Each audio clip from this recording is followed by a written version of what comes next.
para salir de esta situación, porque la gente ya no puede seguir más así.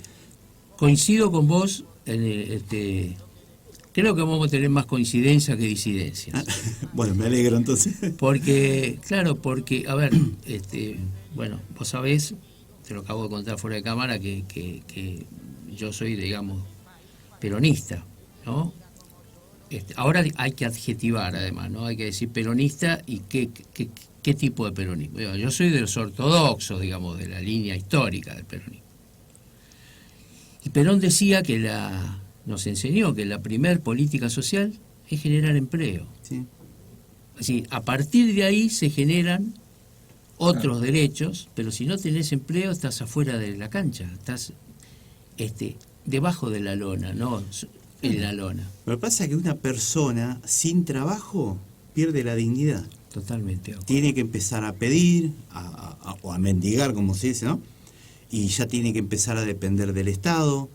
El Estado está en una situación complicada que no puede mantener a todo el mundo. A medio, en este momento el 50% de la población. Y estamos un cachito más, como un 55, 56%. Mirá. Entonces, no pero claro, acá hay una falla del Estado que no está enfocándose en el problema principal. Perdón, es la generación de trabajo. Así es. Porque si cualquier problemita cerramos las exportaciones, cerramos las importaciones, nos vamos aislando más de lo que estamos todavía. Entonces, totalmente de acuerdo. Nosotros estamos apuntando primeramente a ese sector. Claro. El órgano, además, es el órgano más sensible del ser humano, no el bolsillo. Cuando vos no llegás a fin de mes, no pensás en otra cosa que... Vos tenés trabajo y tenés entusiasmo, tenés ganas de salir adelante, tenés ganas de comprar, de invertir, de arreglar tu casa, de vestir a tus hijos, de lo que sea. De vivir mejor. Claro, pero cuando no tenés trabajo, se te cae la ilusión, la esperanza, se te cae todo y ya... se desarma la familia, porque la falta de trabajo no es solamente la parte económica, se entra a desarmar todo. Mirá, lo ha dicho increíblemente, yo me sorprendí mucho cuando escuché las declaraciones de Emilio Pérsico, del movimiento Evita, cuando dice que los planes sociales, ¿no?, han roto el sistema familiar tradicional, porque el hombre no trabaja. La que recibe la mayoría del dinero de los planes es la mujer, y no sale a trabajar, y si sale a trabajar no consigue trabajo, entonces vuelve frustrado, se pelea con la mujer, que es la que tiene ahora el manejo económico de la familia, y se destruye la familia. Porque además ya tenemos generaciones de argentinos de chicos que no ven a sus padres trabajando. Es decir, están con un plan social que, bueno, les da para comer, pero como decís vos, ¿y la dignidad? ¿Dónde quedó? Claro, yo soy de la idea que una ayuda social tiene que ser un determinado tiempo, para que te dé un empuje para salir adelante, pero el gobierno te tiene que acompañar después dándote trabajo. Porque si el gobierno te da el plan social determinado tiempo y no te da una fuente de trabajo, y vos tenés que seguir esperando del Estado. Así es. Además, que creo yo que uno de los mayores inconvenientes que tiene, como están planteadas los planes sociales, las ayudas sociales, es que son sin contraprestación ninguna. Es decir, vos cobras y a lo sumo te llevarán una marcha. Pero no hay... Ahí voy a disentir con vos, si querés te explico un poquito nuestra metodología de trabajo. Eso puede ser en capital, en las grandes ciudades. Es lo que uno ve por televisión, digamos, ¿no? Y ciertos movimientos sociales que solamente te utilizan para ir a una marcha, para un corte de ruta. Principal, yo estoy totalmente en contra de los cortes de ruta porque yo estoy transitando y no me gusta que me corten. Entonces yo, cuando entré al movimiento social, Barrio de Pie, yo lo primero que planteé fue, yo no voy a cortar ninguna ruta, ningún piquete, ni nada por el estilo. Y la gente que yo tenga a cargo tiene que trabajar, porque si se le está pagando, es un salario social complementario. Es algo que complementa a lo que vos venís haciendo, una changa de albañil o de cortepasto, o de cuidado de niño, lo que sea. Te hago un paréntesis. Sí. Por eso no debería ser, ¿no?, contradictorio con conseguir un empleo. Es decir, si vos conseguís un empleo de bajo salario, pero de pocas horas, ponele, en medio turno, mucha gente no quiere conseguir ese trabajo en blanco porque tiene miedo de perder el plan. Pero por eso nosotros apuntamos eso, que este famoso plan sea momentáneo. Claro. Y se devuelve una contraprestación. Por ejemplo, acá en Areco, yo tengo la gente, la mayoría está trabajando en el Club Unidos, que estamos atendiendo 60, 70 chicos por día, que le damos la merienda. Sí. Perfecto. No, por el momento merienda, por Merienda. el tema de lugar y esto también de la pandemia, ¿no?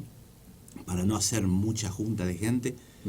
Después estamos en este momento haciendo un emprendimiento, una cooperativa, estamos con ese papelerío, pero hace ya 1 año y pico que venimos con panificados, facturas, prepizza, todas estas cosas. Entonces nosotros, por ejemplo, a nuestra gente la hacemos trabajar, no es que cobra, aparte, con 12.000 pesos uno viviría. No, informa. Los planes hoy en día son 12.000 pesos. Bueno, a ver, ¿Qué hace con 12.000 pesos? A ver, yo recuerdo que hubo, ¿te acordás cuando decía que se podía, desde el gobierno kirchnerista nos decían que se podía morfar con 6 pesos por día? Claro. Sí. Y yo me río para no llorar o no reventar, porque... Fue el mismo ministro que nos dijo que en Alemania había más pobres que en la Argentina. Es el mismo equipo. Pero bueno, acá vamos a enfocarnos en el tema laboral, en el tema del trabajo, digamos. ¿Cuáles son las propuestas que ustedes tienen para el vecino de Areco para generar empleo genuino, digamos, desde el Estado y desde lo privado también, ¿no? Me hablaste de las cooperativas. Claro, nosotros en este momento estamos trabajando en varias ciudades con este sistema, porque lo que se necesita es empleo, pero rápido.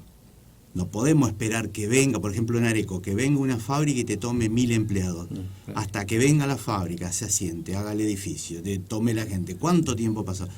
La generación de empleo tiene que ser rápida, tiene que ser algo casi instantáneo. Entonces el sistema de cooperativa es una salida laboral muy rápida. Nosotros venimos implementando, como dije, en varias ciudades, más cooperativas más gente tomás. Exactamente. Una cooperativa, 6, 7 trabajan. Hace otra cooperativa, 6, 7 más. Y no son 6, 7 personas, son 6, 7 familias. Exactamente. Porque va a trabajar el hombre o la mujer y va a mantener a su familia. Así es. Esos son fuentes de... ¿Cooperativas de qué tipo? O sea, me estabas hablando de una panificadora. Claro, nosotros en Areco estamos con el tema de panificación, pero en otros lugares hay de construcción o de pintura o de... mantenimiento de parque o mantenimiento de edificios. Todo de oficio. Exactamente. No me salía la... Lo bueno que tiene es que vos vas generando, digamos, una especialidad, un oficio en la gente. Claro, sí. Que hay gente que lo tiene el oficio, pero no lo puede desarrollar. Entonces, ahí está para facilitarle las cosas, ¿no? Para poder... ¿Qué es lo que planteabas vos, Gastón, si querés contarlo, lo de las cuadrillas de trabajo para... Sí, porque dentro de la ley de 430 de reglamentación, que nos impera a los auxiliares, está la formación de una cuadrilla para poder trabajar en distintas escuelas, que no se ha conformado hasta el día de hoy. Mira, esa es una propuesta de ustedes, que se conformen esa... Claro, y está dando trabajo a la gente y una solución a un problema. Un problema que tiene el Consejo Escolar, no solamente en Areco, en muchos lugares. Claro, que es el mantenimiento, digamos, de las escuelas. Claro, por ejemplo, vos pedís que te arreglen un calefactor en una institución. Tenés que mandar la nota. Primero le tenés que avisar a la directora. La directora manda la nota. El que está en el consejo busca 3 presupuestos. Esos 3 presupuestos tiene que venir el especialista a ver cuál es el problema para pasar ese presupuesto. Después el consejo lo tiene que analizar, lo tiene que aprobar y te dice, ¿cuánto te pasó? Sí, el invierno. El calefactor se rompió, hoy se rompió. Sí. Hasta que pasan los 3 presupuestos. Hasta que... Vos prisa el arreglo hoy. Le pasó el invierno. Nos pasó, yo estoy en la cooperadora de un jardín y hemos pedido la reparación de un calefactor y fueron en verano. Lo pedimos en invierno, llegó en verano. Claro, suele pasar. Es toda la burocracia. La famosa burocracia. Entonces, ¿ustedes qué proponen, digamos, para mejorar eso? que haya una cuadrilla ya específicamente designada que se encargue de eso, digamos, que vaya y repare el calefactor. Claro, prestadores de servicio Claro, para el Estado sería. Para el Claro, Estado. sí, para sí. el Estado. Está conformado dentro de la ley, que puede hacerlo tranquilamente. Y ahí tendrían especialistas en cada rubro, digamos, Claro, sí, pintores, sí. Exactamente. gasistas. Exactamente. Y esto va de la mano también con lo que estábamos hablando de la salida laboral rápida. Claro. Vos generás puestos de trabajo rápido. Ahora, vinculado al trabajo y sobre todo al trabajo de calidad, ¿no? Al trabajo a mediano y largo plazo que nosotros tenemos que ir generando, está el tema de la educación, Gastón. Sí. Es decir, Sí, sí. si vos no direccionás la educación que vos tenés, sobre todo en ciudades pequeñas como la nuestra, a ver, ¿qué mano de obra vas a necesitar? Claro, obviamente. Por ejemplo, ahora tenemos el parque industrial, ¿no? Que si Dios quiere, en algún momento va a funcionar. ¿Tenemos mano de obra calificada para ese parque industrial? ¿O la tenemos que crear? Gente preparada en Areco tenemos. Tenemos, sí, sí. Hay mucha gente. Yo ando todo el día en la calle hablando con mucha gente y hay gente de oficio, de estudio, pero Claro. sin trabajo, que está dando vuelta. Claro. Capaz que es un, por decir algo, es un mecánico y está cortando pasta. Claro. Yo trabajo en una Y escuela de- técnica Claro. y donde ahí se terminan de desarrollar técnicos electromecánicos. Ujú. Bueno, y a veces tienen que emigrar a otras ciudades, O trabajar de otra cosa. otra cosa, por el tema de que no No hay hay para trabajo, todos. no Sí. trabajo. Claro. Ahí se ve los técnicos electromecánicos, técnicos en alimentos, después tenés la agraria también, que son también técnicos. Claro, Y bueno, a veces no hay para todos. no hay para todo. Claro, en un país que está donde reina la desinversión, donde reina la inseguridad jurídica para poner un negocio, cualquier tipo de negocio, grande, chiquito, uno lo piensa dos veces, ¿no? Si vos me Invertir, dijeras, sí. yo cuando llegué a Areco, 2009, el proyecto era de mi familia y de algunos amigos que después fueron mis socios, era comprar el Tokio, ¿no? Tomar ese emprendimiento, un monstruo gastronómico. Claro. Y la verdad es que las condiciones, lo hablábamos hace un rato, en esa época era el gobierno de Néstor Kirchner, y digamos, veníamos con la bonanza de ese gobierno de Néstor Kirchner, y las condiciones más o menos estaban para hacer una inversión de riesgo como en ese momento. Hoy, si No, me decís, vamos a comprar el Tokio, Porque el vos país, estás loco. claro, dentro Claro. de todo el país Sí. venía estable, te daba confianza, te genera una Y confianza. veníamos de un lindo lío, ¿no? Un lindo despelote en el 2001, ¿no? A ver, Ni nombrarlo. no, veníamos de ese. Pero uno se animaba y nosotros en el pico de la temporada del 2011 llegamos a tener entre las dos sociedades, porque, digamos, una misma sociedad tenía dos boliches, ¿no? El Areco Express y el Tokio. Y entre las dos llegamos a tener 32 empleados, 32 familias. Bastante, Era una sí. pyme grande, digamos, Claro. ¿no? Y la pudimos sostener. Hoy, Claro, el gran inversor, que el que se necesita para este país, la piensa 10 millones de veces antes de venir a invertir acá, como estamos hoy en día. a ver, si vos tenés un tipo en la Argentina, ¿no? Esto para tema de otra charla para más estratégica. Pero si vos tenés una empresa como Mercado Libre, monstruo, empresa Sí. argentina, monstruo a nivel internacional, ¿no? Que cotiza mucho más, pero mucho más que YPF, para que tengan una idea. Y el tipo se va a vivir a Uruguay. Y vos lo dejás que se vaya, o sea, Claro. no impedís seduciéndolo que se quede. ¿Qué queda para nosotros? Que vamos a poner una panadería, que vamos a poner sí, un sí. barcito. Imposible. Ahora, Sí. ¿qué podemos hacer, Leo?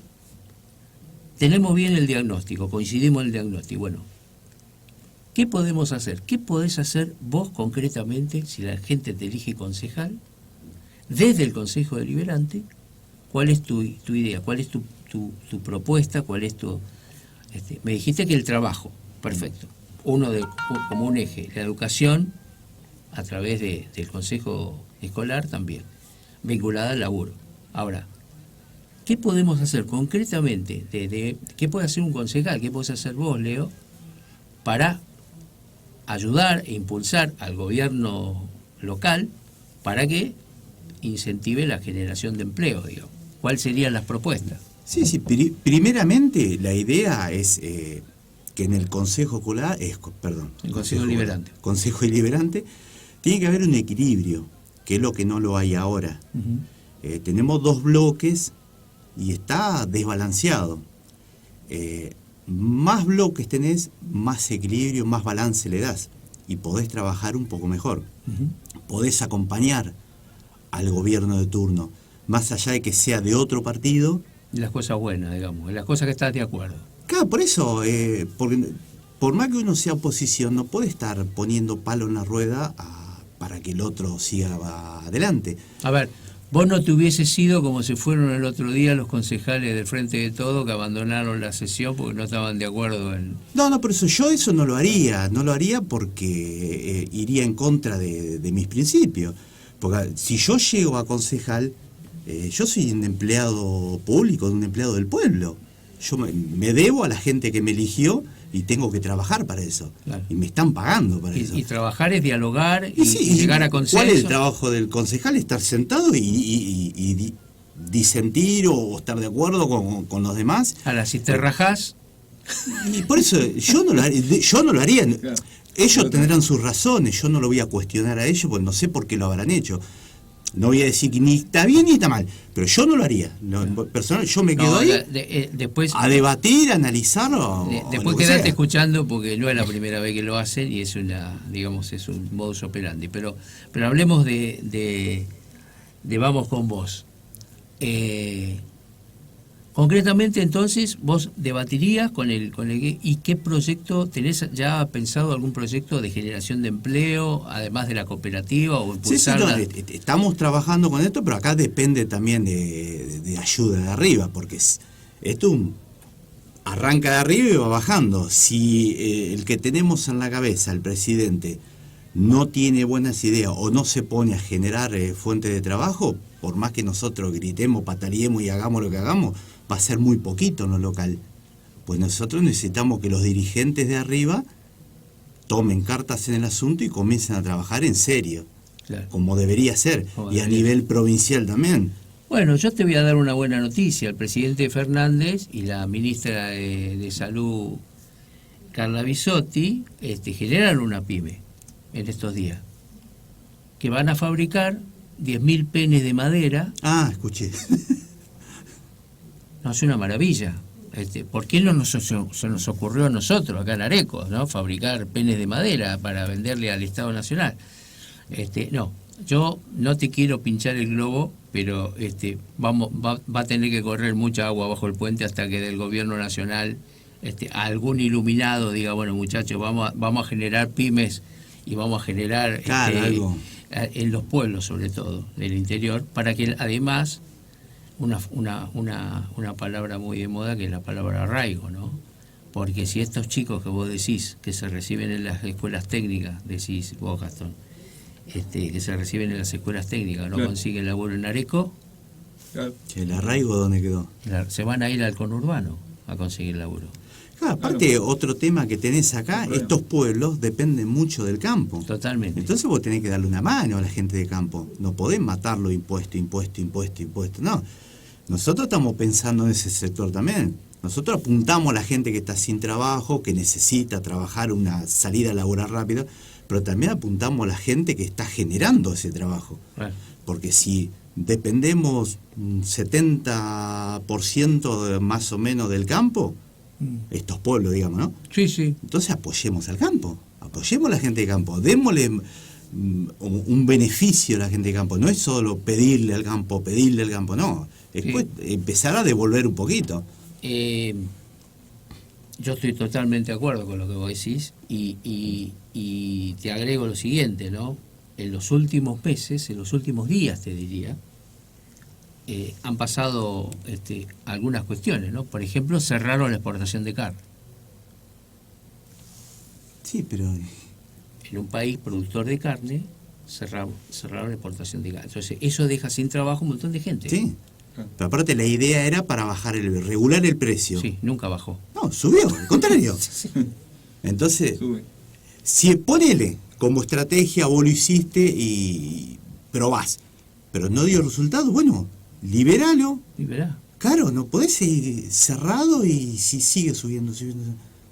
Entonces, hay veces que uno no entiende cuáles son las estrategias que están usando, porque da para pensar cualquier cosa. Sí, da para empezar que es a propósito, ¿no? Que es una cuestión ahí de un pase de factura, una venganza o algo por el estilo, ¿no? Pero es cierto, para que haya trabajo tiene que haber producción. Claro, decir, sí. Y para que haya producción tiene que haber inversión. Y para que haya inversión tiene que haber reglas claras, porque el hombre, criar un novillo te lleva de 3 a 4 años. Y vos necesitas que no te cambien la regla de juego. Si a vos te cambian durante esos 4 años, arrancaste con una regla de juego y te la cambiaron y después no te dejan vender lo que vos tuviste 4 años dándole de morfar a ese bicho para poderlo... Claro. Sí, porque el consumo interno bajó, pero muy notablemente, muy notablemente. Vos salí una vuelta el domingo, antes asado por todos lados. No. Muy raro lugar ese. Entonces, bajó el consumo interno, te cerraron la exportación, pero el que cría el animal le tiene que seguir dando de comer. Sigue poniendo y tiene la mercadería parada ahí que no le genera ingresos, no hay plata. No, es una locura. ¿Cómo ves la situación social, porque estás en el tema, mucho más que yo, de acá de San Antonio de Areco? Yo he visto una simplemente con salir a caminar, como decís vos, se ve que la pobreza, no como en el conurbano, pero la pobreza ha aumentado y sobre todo, yo veo que hasta hace un tiempo, ¿te acordás? Uno veía en cada casa alguien estaba haciendo una mejora, una vereda, ¿no? Poniendo un techito. Hoy ya no veo más eso. No, lamentablemente la pobreza en Areco avanzó mucho. Nosotros entregamos mercadería todos los lunes y cada día gente nueva. Cada lunes tenemos más gente nueva. Y yo los conozco, pues son vecinos de Areco. Claro. Y me dicen, ya sé lo que me va a decir. Tengo auto, tengo moto, tengo mi casa, pero no le puedo pagar el seguro, no le puedo echar nada, claro. Tengo todo parado. Y yo los conozco y sé que es cierto. O han perdido el trabajo. Sí, por eso, perdieron la fuente de trabajo y lamentablemente tienen que salir a pedir. Hay gente que se le cae la cara de vergüenza, porque ¿a quién le gusta pedir? Es lo que hablábamos hoy. Al no tener trabajo... perder la dignidad. Claro. Y la esperanza. Es lo peor que te puede pasar en la vida, salir a pedir por no tener trabajo. Siendo que estamos en un país que tira una semilla y crece en el aire, porque es un país hermoso. Me hablaste de un equilibrio en el Consejo Deliberante y yo sobre esa base te pregunto, ¿cómo rompemos o cuál es la estrategia de ustedes para romper esa polaridad que hay, ¿no? Porque al final de las cuentas hay un montón de caminos, pero un montón de propuestas, pero la gente decide Boca River. Sí. No vota San Lorenzo, no vota Independiente, no vota Racing, Boca River. ¿Cómo rompemos esa bipolaridad? Y primero la gente se tiene que animar a lo nuevo, a un cambio. Un cambio verdadero no. Sí, claro. Por eso la gente se tiene que animar, se tiene que dar cuenta que por el camino que vamos, por más que yo sea toda la vida de Boca y tengo algo mejor que Boca, y bueno, voy a seguir siendo Boca, pero voy a apostar un poquito acá para ver si puedo salir de la situación que estoy. Por eso la idea es, tiene que haber un equilibrio en el Consejo Deliberante. No puede ser el Boca River peronista y radical y nada más. Nada más. Tiene que haber una tercera y también una cuarta fuerza, ¿por qué no? Para darle más seriedad al Consejo y que se puedan debatir las cosas como deben ser. Que no nos levantemos, no vayamos. Claro. Hagamos las cosas como tienen que ser, que para eso llegamos hasta ahí, ¿no? Que trabajemos de concejales, ¿no? Claro, es un trabajo y hay que cumplirlo. Para eso se está cobrando. Si uno logra entrar al Consejo, ahí no se terminó el camino. Al contrario, ahí comienza el camino. Así es. Yo entro como concejal y ahí comienza mi verdadero trabajo. Exactamente. Ahí tengo que trabajar y poner la cara por el pueblo. Leo, Gastón, Sí. bueno, muchas gracias por haber venido. ¿Te puedo hacer una sí, salvedad sí, también? por favor. Como consejero escolar también quiero darle un rol protagónico a los auxiliares Ujú. y también darle el tema de las viviendas. Que Ajá. haya cupo para vivienda, tanto para auxiliares como para docentes. Que lamentablemente en estos 2 periodos de gobierno no fueron escuchados, no hubo, Ujú. y que lamentablemente una vez más fueron olvidados. El rol del auxiliar es hoy, más que nunca por el tema de la pandemia, es un rol protagónico que está cumpliendo el auxiliar dentro de la institución educativa y a veces no se lo tiene en cuenta. Por eso uno quiere ser consejero escolar, porque sabe, conoce el paño, sabe de los detalles, de las vicisitudes que tiene un auxiliar en cuanto a su trabajo, y por eso uno que ha andado en los gremios, tanto de auxiliares como de docentes, sabe los pormenores del trabajo y de las cosas que se tienen que hacer. Por eso uno se ha postulado para consejero escolar, porque tiene que haber una voz, me parece, dentro del consejo, de un auxiliar que vive la diaria, que sabe lo que es el trabajo, Así es. y verlo desde abajo hacia arriba, no de arriba hacia abajo como están acostumbrados. Perfecto, sí, coincido totalmente con vos, ¿no? El auxiliar docente es un poco también la famosa portera, Claro. Claro. es el alma de la escuela, ¿o no? Y sí, Yo no me acuerdo- todo pasa por la portera, Yo o no el portero. Yo no me acuerdo de la mayoría de mis maestras, pero me acuerdo de la portera, Claro. que es la Sí, que sí, te sí. cagaba a pedos, ¿te acordás? Los tirones de oreja que nos pegaban. Muchachos, gracias Bueno. por venir, ¿eh? No, gracias a ustedes por invitarnos. Seguimos. Viera qué lindo es su país paisano, rompa el boleto ese que tiene ahí. La tierra sufre si la abandonamos, yo que usted lo pienso y me quedo aquí. Viera qué lindo mi país paisano, si usted lo viera como yo lo vi, comprendería el por qué le pido lo que le pido cuando canto así. Viera qué lindo es mi país paisano. Viera qué lindo mi país paisano. La verdad que sí, es hermoso nuestro país. Es hermoso. Es hermoso nuestro país. Tenemos una provincia espectacular que es la columna vertebral de la producción y del trabajo en la República Argentina. Una ciudad maravillosa como es la ciudad de Buenos Aires, pero siempre hay un pero, ¿no? Tenemos algunos problemitas que ahora les voy a contar, entre ellos la inseguridad, que nunca ha dejado estas tierras y que en algunos casos todos sabemos que se pone picante, se pone brava. Quiero presentarles, está en la mesa un amigo, un coconductor de Radio Génesis en San Andrés de Giles, Pablo Betarte Díaz. ¿Cómo estás, Pablito? Buen ¿Qué día. tal, Jorge? Buen día para vos, para toda la gente acá de FM Luna y para toda la audiencia de San Antonio de Areco.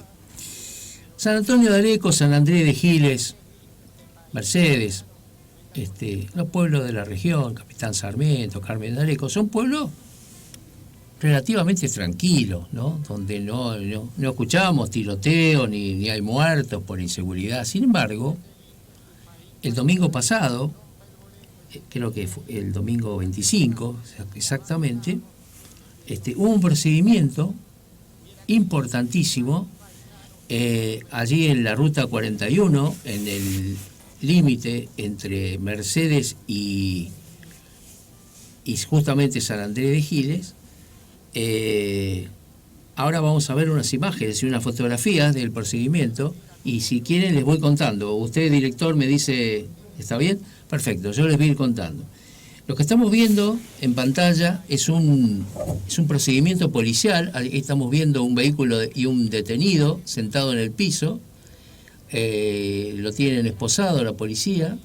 Un gran procedimiento de la policía con un despliegue de muchos patrulleros. Yo en la zona nunca he visto tantos patrulleros. Había de la comisaría de Mercedes, de la comisaría de Giles, de la vial de Mercedes, de la vial de Giles también.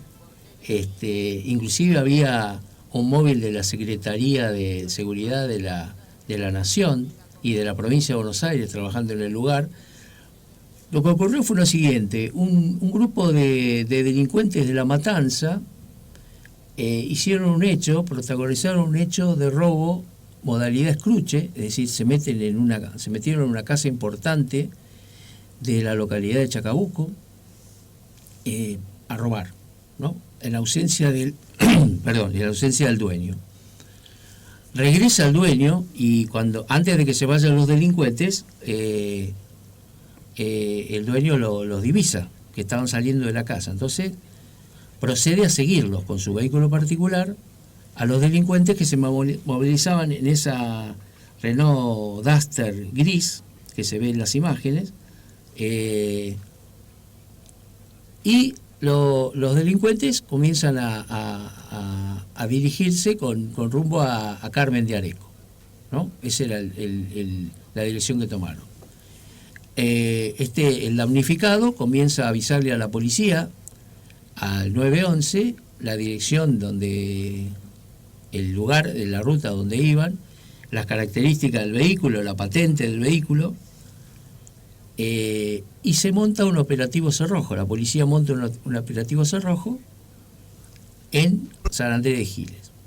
Los delincuentes toman por la ruta, llegan por la ruta 7, la nueva, bajan en la ruta 41 en dirección a Mercedes, y ahí en el deslinde prácticamente de los dos distritos se hace un operativo cerrojo, como les decía. Interceptan el vehículo con varios patrulleros, y en ese momento el conductor del vehículo de los delincuentes permanece en el vehículo, no intenta huir, o por lo menos esa es la versión que yo tengo, pero los otros 3 integrantes del equipo huyen por el campo, se despliegan cada uno en distintas direcciones y son perseguidos a pie por personal policial. Y en ese momento, la versión que nosotros tenemos aquí en la radio es que se produce un intercambio de disparos, sobre todo de los delincuentes hacia los policías, para cubrir su huida, digamos. Nosotros veníamos circulando con mi esposa en el vehículo particular desde Navarro hacia Areco. Vimos el despliegue policial, nos pasaron primero 2 patrulleros a gran velocidad, y yo observé que en uno de los patrulleros la acompañante se venía colocando el chaleco antibalas. Por lo que yo presumí, y era así, realmente, que no se trataba de un accidente, sino de un hecho de robo, ¿no? Cuando llego al lugar, lo primero que le pregunté al oficial que estaba, había, como te imaginarás, había el tránsito estuvo parado bastantes minutos, después lo dejaron avanzar, y cuando pude avanzar, le pregunté al oficial que dirigía el tránsito si había algún personal policial herido. Me dijo que no, y que por favor, si le podía salir de testigo, porque iban a hacer la requisa del vehículo secuestrado. El delincuente ya estaba, como se ve en las imágenes, ya estaba detenido, aprehendido, se dice exactamente. Y bueno, en calidad de testigo revisé con el automóvil con la policía. No se encontró ninguna cuestión extraña, había algo de dinero, se contó el dinero delante mío, y me indicaron que me tenía que dirigir a la comisaría de San Andrés de Giles, donde se iba a labrar un acta, digamos, ¿no? Y una declaración. Cosa que hice. En ese momento llegaron autoridades policiales de San Andrés de Giles, de Mercedes, los jefes.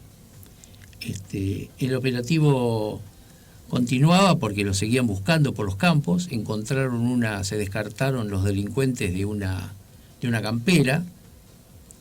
Me pidieron también que sea testigo del hallazgo y del secuestro de esa campera.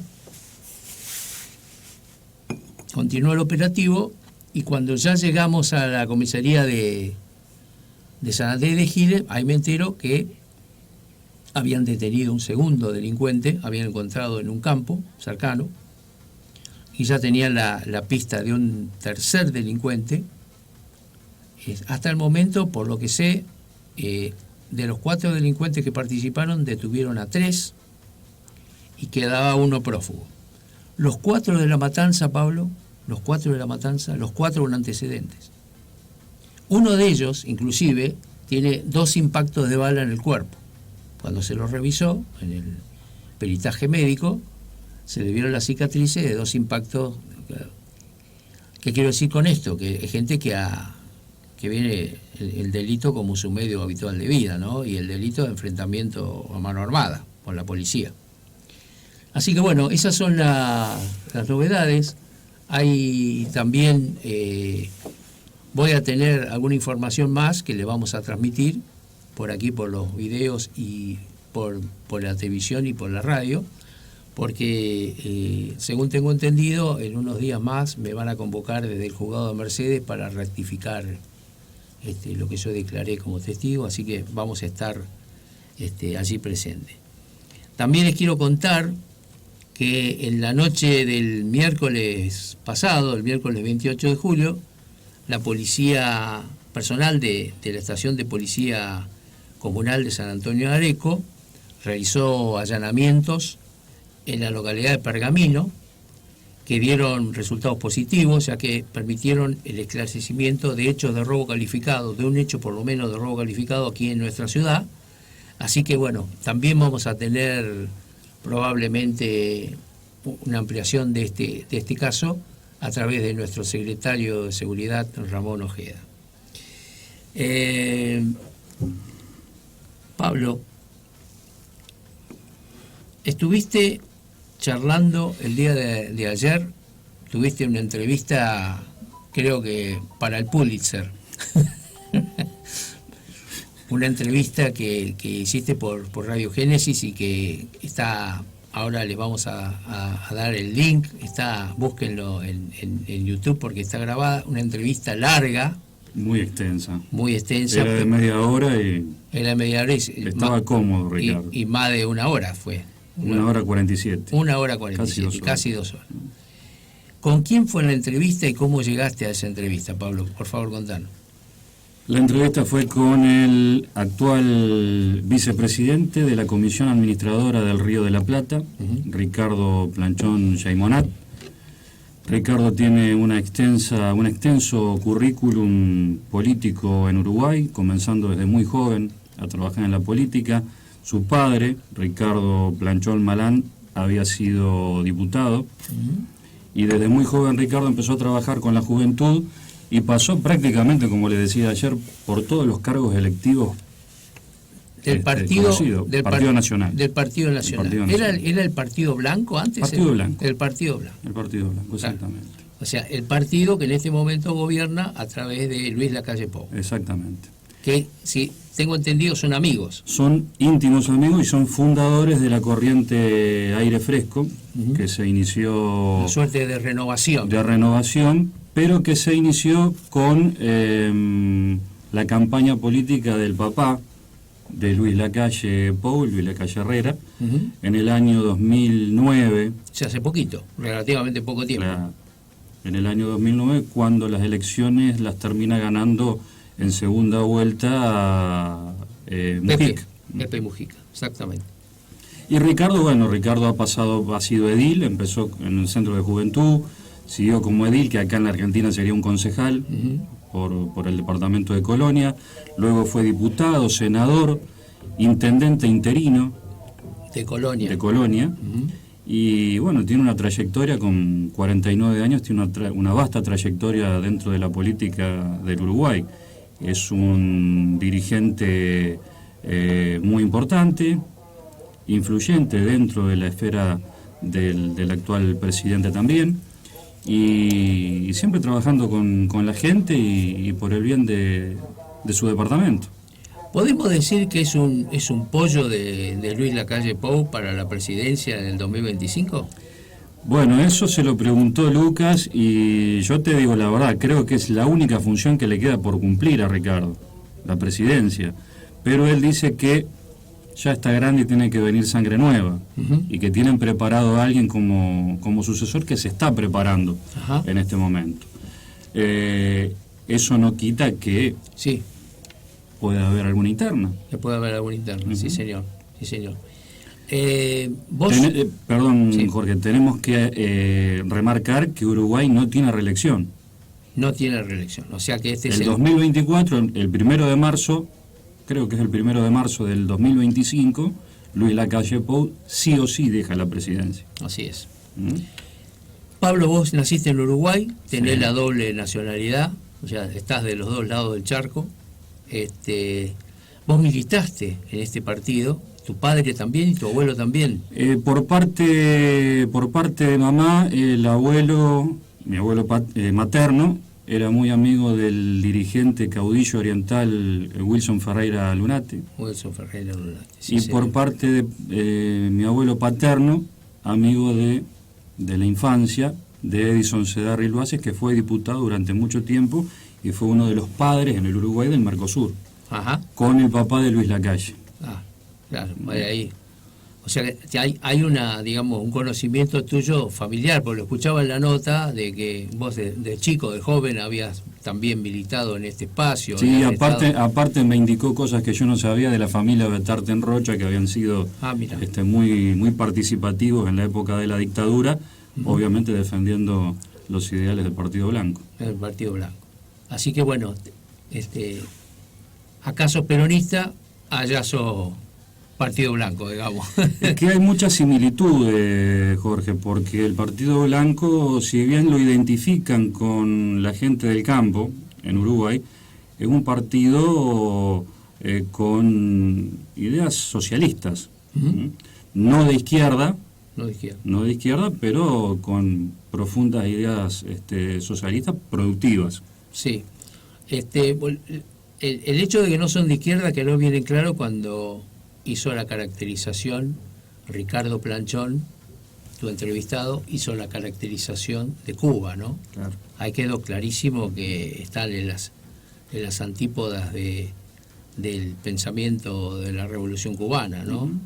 Que ha tenido algunas cosas buenas, pocas, y muchas cosas malas, y que esas cosas malas han hecho, están haciendo y harán sufrir al pueblo cubano.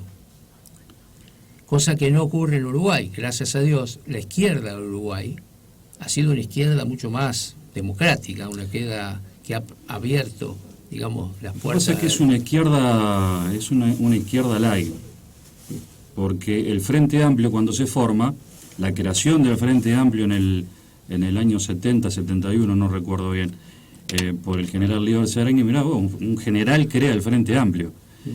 La conjunción de varias partes de partidos, porque el Frente Amplio lo integraron Colorado, mi papá era Colorado, Selmar Michelini, Ujú.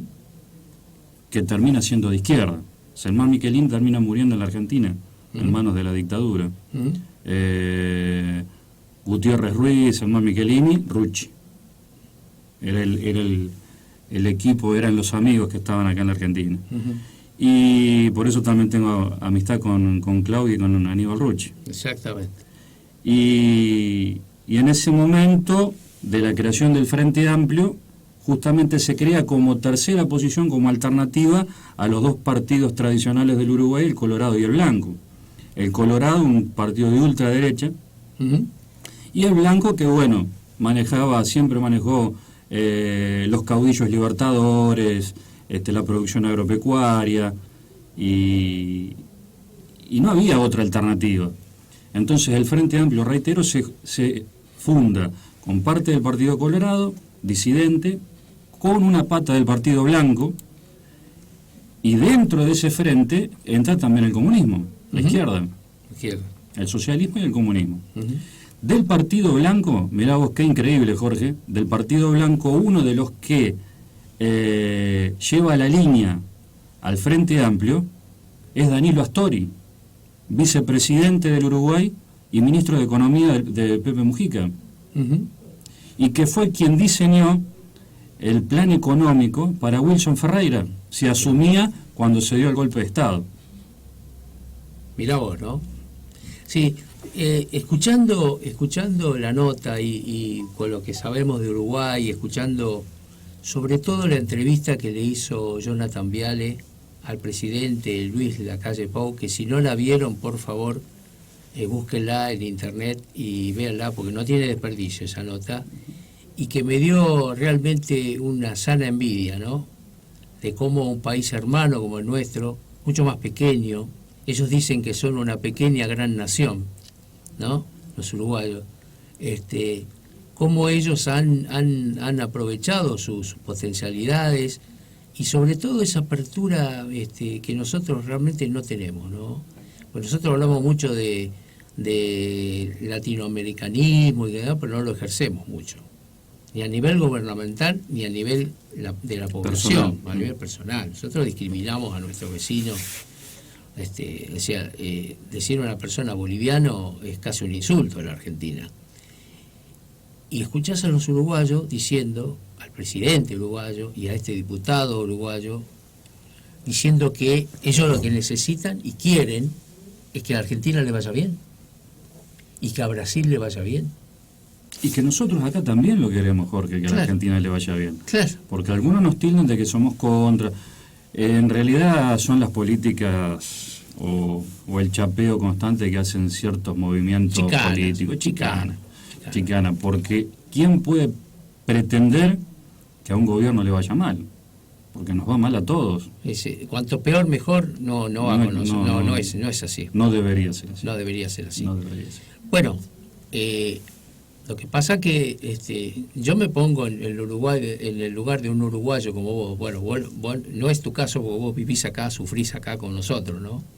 Pero un uruguayo que está en Uruguay, ¿no? Un militante político, un dirigente político, y ve las cosas que hacemos nosotros, que nos pegamos tiros en los pies todo el tiempo. Recién hablábamos con el candidato a concejal Leo Katzan del Frente de Randazzo, el tema de la carne. Los uruguayos no tienen la culpa de que nosotros no exportemos carne. La culpa es nuestra. Ahora, ellos no necesitan que nosotros exportemos carne también. Porque si no, no llegamos a los cupos que necesitan países como China, por ejemplo. Así, tenemos que complementarnos, somos socios, no somos enemigos. Lo mismo pasa con Brasil. Vos escuchás al presidente brasileño decirlo exactamente lo mismo. Es decir, nos miran a nosotros y dicen, muchachos, despiértense, ¿qué están haciendo? ¿Qué están haciendo los argentinos que no se ponen de pie? ¿Qué están esperando para los tratados de libre comercio, para ir a negociar en grupo que se había logrado la negociación con la Unión Europea del Mercosur? Y ahí quedó. No, es una locura. Lo decía Ricardo también en la nota, el tema, dice, si Argentina, siendo el 7º país en territorio y con una potencialidad de riqueza incalculable, porque no nos olvidemos que Argentina todavía está sin explotar. Sí, señor.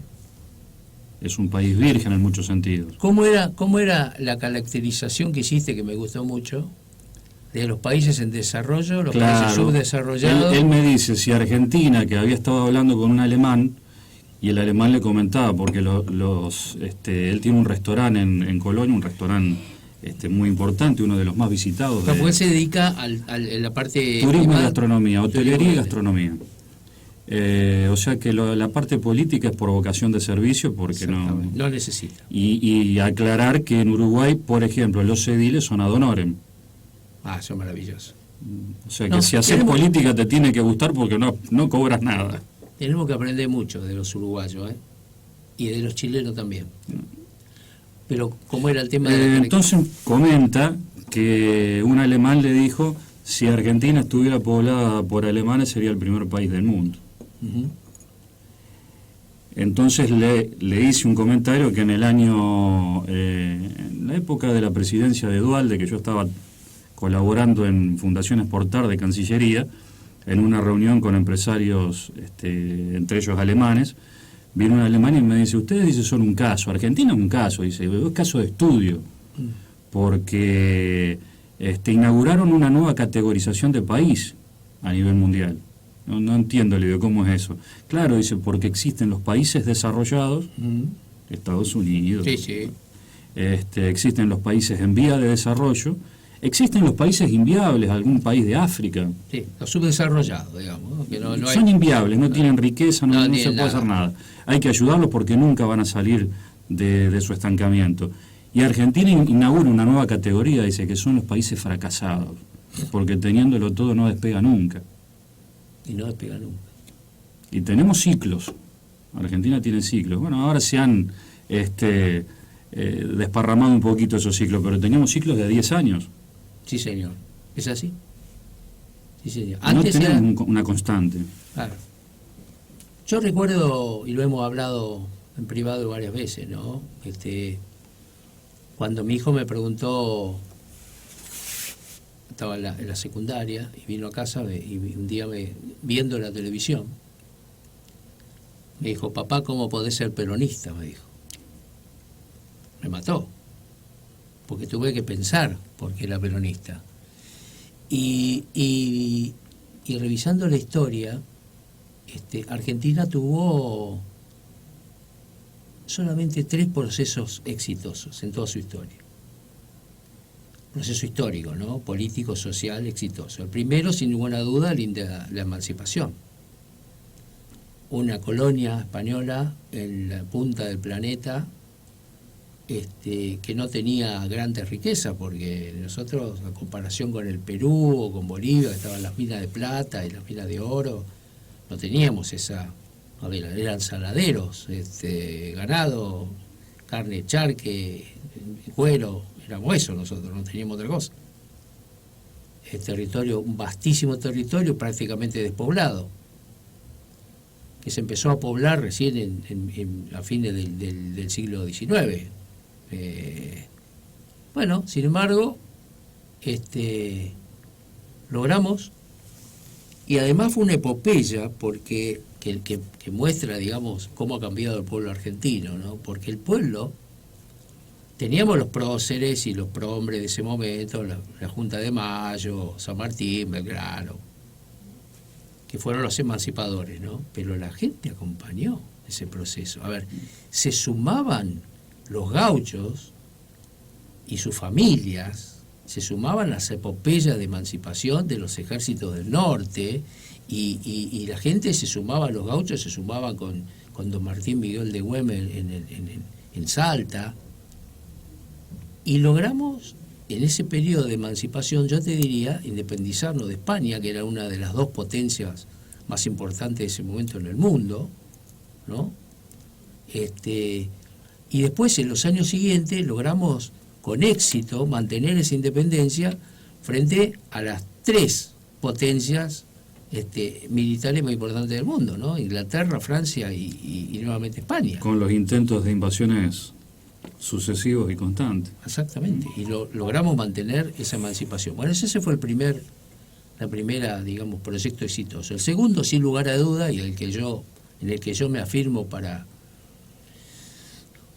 justamente, me baso para afirmar que la Argentina puede crecer y puede ser un país de primer mundo, es el proceso de la década del 80, de la generación del 80, ¿no? Que es la fundación. Con las grandes reformas y donde realmente la República sale. Exactamente, ¿no? La fundación del país moderno, ¿no? Con prohombres como Sarmiento, Avellaneda, Roca, Mitre mismo, donde se establecían pilares fundamentales para el desarrollo de un país. Totalmente. Institucionales, sociales, donde está cuestionado hoy día, pero si no hubiera habido campaña del desierto, no hubiera habido la posibilidad de la pampa húmeda y de la posibilidad del desarrollo de la ganadería, que ayudado después, obviamente, por la inmigración europea, ¿no? Pero las tierras estaban.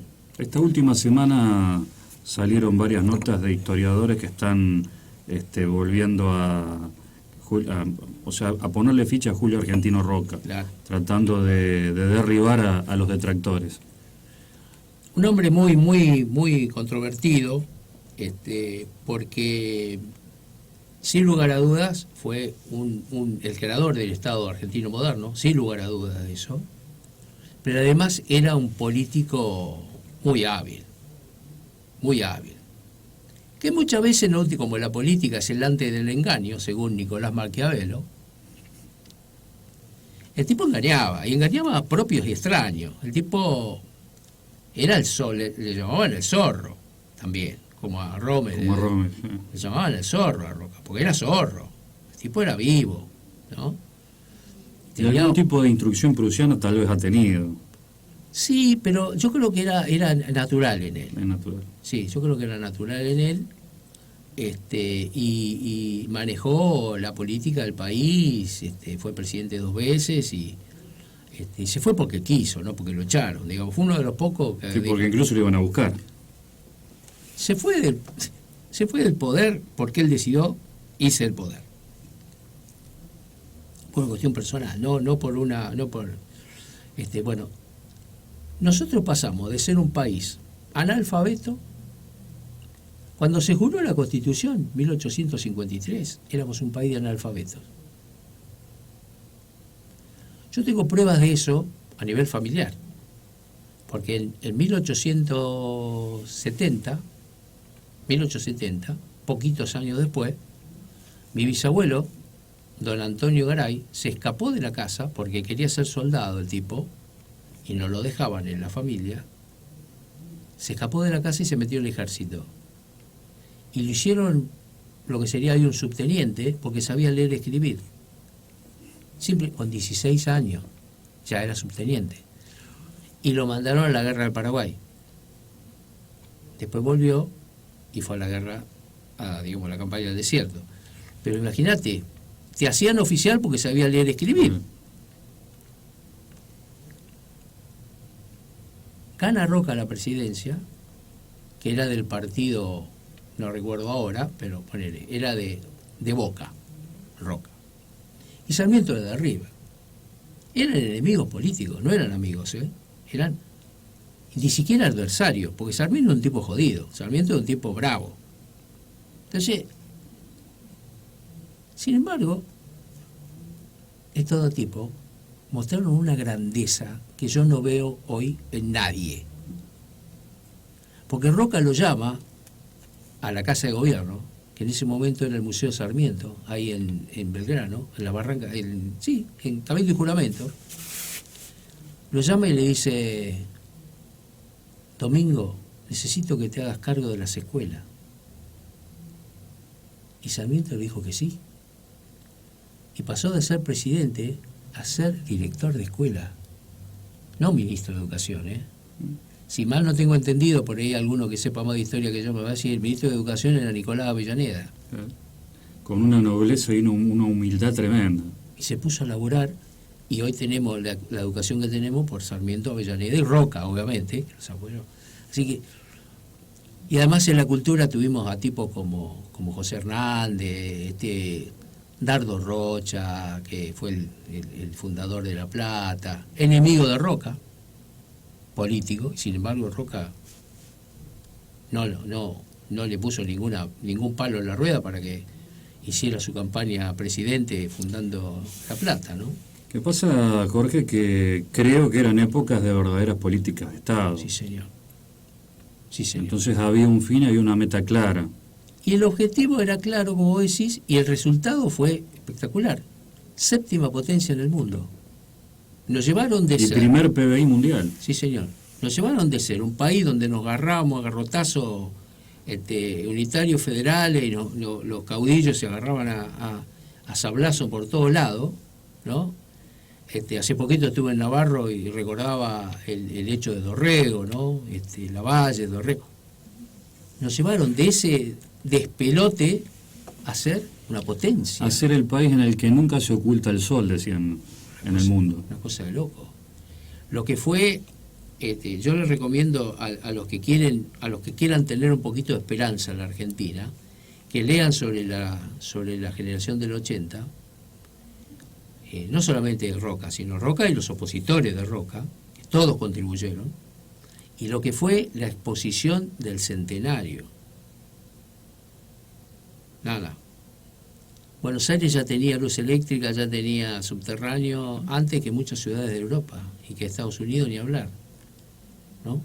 No, una locura. Bueno, ese fue el segundo, digamos, proyecto. Y el tercero, sin ninguna duda, fue el peronismo. Mal que les pese a los amigos radicales.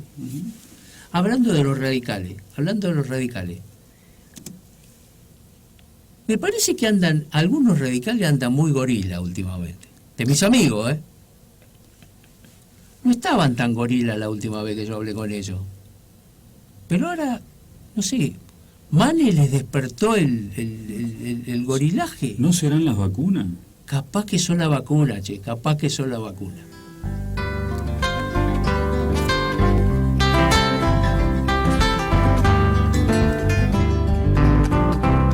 Mire que es lindo mi país paisano, si usted lo viera como yo lo vi. Un cielo limpio repartiendo estrellas, la madre tierra cunando el maíz.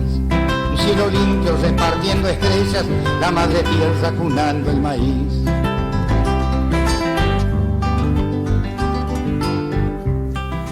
Bueno, nos estamos despidiendo para nuestros televidentes de canal RTV, Canal 2 de San Andrés de Giles. Ha sido como siempre un placer y seguramente vamos a continuar unos minutos en FM Luna. Los cuatro rumbos que le conocí.